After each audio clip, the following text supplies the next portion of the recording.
All right, everybody. In this one, it's going to be a special one, but not really at the same time. This client contacted me to come check out a car that they did an engine swap into.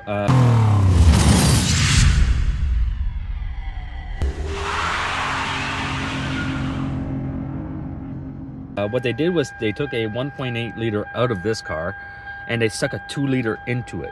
Now, along with that, they took all the wiring harness and they took a bunch of other little things. But the car is a crank no start right now. Now, I'll show you guys that. All right, it's a crank no start. But I want you guys to take a look at the dash. There is no immobilizer light onto the dash anywhere. So, right off the start, I'm pretty sure I know what happened. Apparently, they changed the steering column and they changed everything. They took everything out of one car and put it into the other one because they thought that was it. Now, I'm pretty sure that I'm going to have to go get the immobilizer box out of the other car in order to get this going. But at the same time, they also have a remote starter hooked up. So, my first step is to take and locate my immobilizer line that is connected to the remote starter and go from there. And then from that, we're going to check and make sure that the immobilizer system is actually working at 100%, because right now the immobilizer system is staying inactive or active. All right, so let's get in here and see if we can't fix this.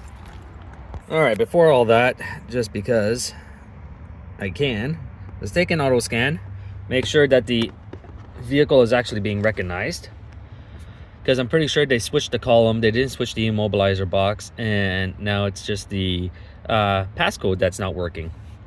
So there's other ways to fix that. We have to neutralize the ECM and smart chart unit, and then we should be able to reprogram the keys to it. But let's get in here. As you can tell, but there's no code, so that's a little bit weird. Oh no, Imo has 3.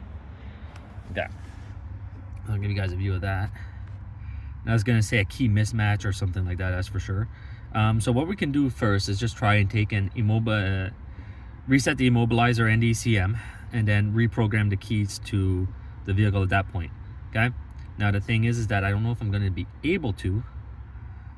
I'm gonna have to pull the pin first if I can. Let's see if I can pull the pin first, because it might be the pin out of the other vehicle that is basically no longer usable right now. So we'll see.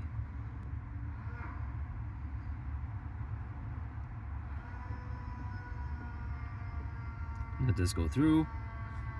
Always do a code scan. All right, but I don't like that fact that the immobilizer light's not coming on, but that's okay.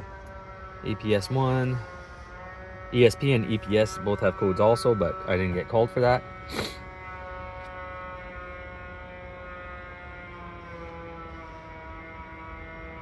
So, immobilizer.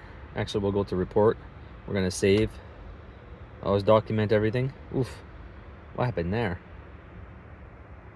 That's a lot of numbers. Let's erase all this. 83262. Yeah, that's been played with. 83262. Okay. Yeah, transponder invalid EMS VIN data error active, and EMS no request history. So the VIN is not being matched. Maybe they tried to re-put it in. Okay, so what we're gonna do is go in and neutralize the ECM. We're gonna pull the pin code first. Actually, let's do that, so I don't have to make sure I can actually pull the pin code on this one.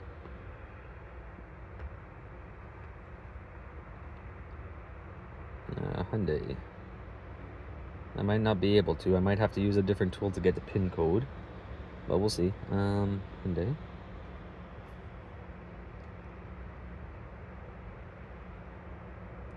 Always come prepared to work.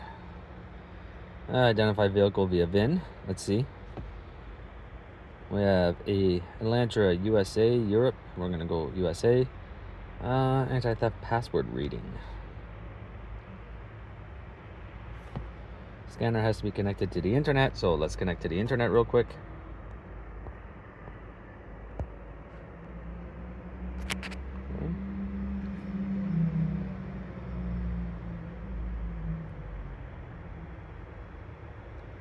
starter connected. Press OK. Please turn the ignition off. Open and close the door once. And I'm gonna drop my scan tool. Perfect. Open and close the door once, and turn on the hazard warning. Okay. And now press OK to continue. Let's see if it can get in.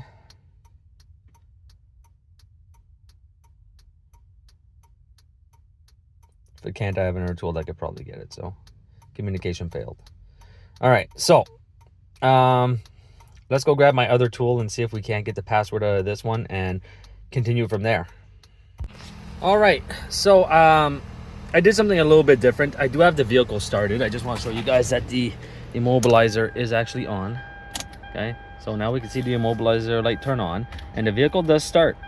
Now, what I ended up doing is going on the old vehicle and actually removing the immobilizer control module, because there is no real way to read the pin code on this one through a scan tool. I had tried 3 different scan tools, and the only way to really read it is by dump. So basically you have to take off the control module, you have to read the information on the EEPROM, and then from there you have to take and use the hotel or another acceptable tool in order to decode that information in order to get you the pin code. There is another way to do it, but because there was such a huge swap onto this car where they changed the wiring, the PCM, and a bunch of other things, I just didn't want to go down that road, because I would need to use more money in order to go get the pin code basically. But doing this maybe took me about an extra 20 minutes. Why? Because the car is actually just taken apart over there. All right, I'm guessing it was into a front end smash or something, and they just took the engine out. So I just wanted to show you guys that. What I will do is show you guys where this does live, and that way you can see it. It's not easy to get to. It's really not. There's security screws like they use on the ignition switch, all right? And there's not really a way to get in there unless you remove all the dash. But I did find another way with just a pair of pliers. You just take and you bend some metal parts. So I'm gonna go show you guys that. It just makes it a little bit quicker for everybody.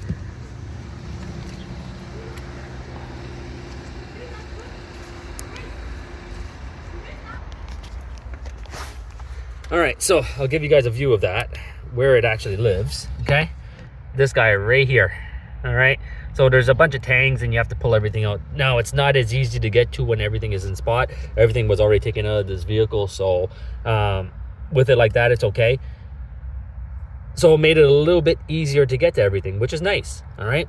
Now, the thing is, on this one, we have a just that little tang, and there's security screws all the way around. Now, all I did was remove it, and all I did on the other one was actually just take the tangs and move the tangs out of the way to get the connector out, and I just plugged it in. Now I'm gonna go try to fix that as best as I can so that it's hard to take out, but I also want to grab the old one because I actually want to make a video on reading a dump for you guys, because it's stuff that I really like doing, is playing around with PCMs and reading emo data and stuff like that. Why? It's interesting. It's something different from doing a diagnostic onto a vehicle. Apparently this car was here for quite some time for this issue, but I'm gonna call the client, let the client know that the vehicle is ready to be picked up, or ready to be driven I should say, and that's it. So I'm gonna go down. I want to grab that other emo module, and from there that will conclude this video. So I hope you guys enjoyed it. I know it wasn't really anything like super like crazy, but just knowing that there was no emo light, the code saying that the transponder was a mismatch, and what the client had already told me about replacing the wiring, the ECM. They even replaced the junction box because they thought that held the emo data, but it didn't. So at least the vehicle is now running. The client will be happy about that. So with that being said, hope you guys enjoyed this video, and I'll see you guys next time.